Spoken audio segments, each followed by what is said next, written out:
مبروك الطريق تحسنات شويه، ما بقاش كما كان في الاول. دابا خويا الطريق طوات الحمد لله، الكودرون مزيان. في الاول كانت قندهار فيها الحجار تنفرقعوا فيها بنوات، شحال من مشكل توقع علينا تما.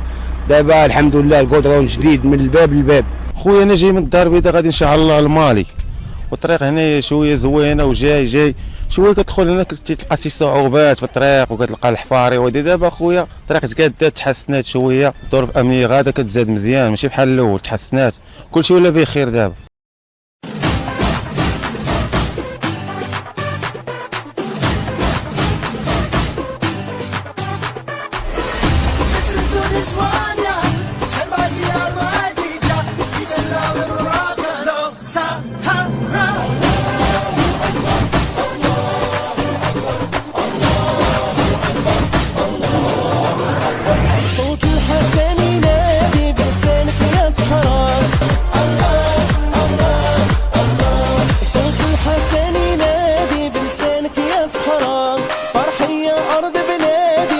صبحت حرة يا جاي من اسبيسن أطفال يا جنفر اسمع جيت يا ديكريتس نفضل القلم صوت الحسن ينادي بلسانك يا صحراء فرحية أرض بلادي أرضك صبحت حرة.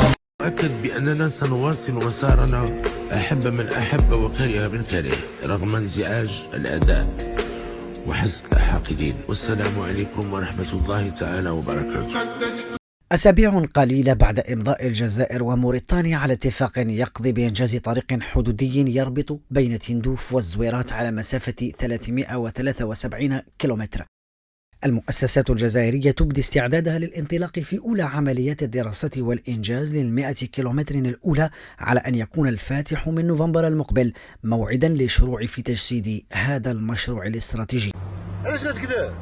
هذا الطريق سوف يفتح المجال للمؤسسات الجزائرية لتصدير منتوجاتها إلى إفريقيا وإلى دول عربية كموريتانيا الجارة، وكذلك إلى من وراء البحر أو الأطلسي. إحداث الحمار ده وإحنا رانا نجهزوا باش نروحوا للدول الإفريقية مجاورة أخرى إن شاء الله بربي. إن شاء الله بربي.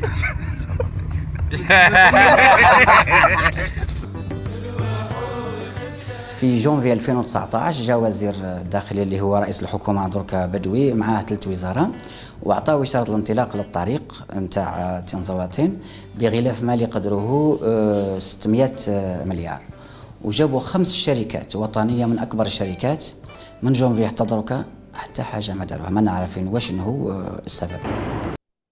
1700 كيلومتر من طريق ترابية تفتقر لأدنى شروط السير الحديث. وبعدين في الصحراء اللي احنا فيها دي لطرود ما بين الجزائر وموريتانيا، هذه هي لطرود ويتيا مقابله ما تنحيهاش. الله يبارك. شوف تهزك راك قاعد ضحك.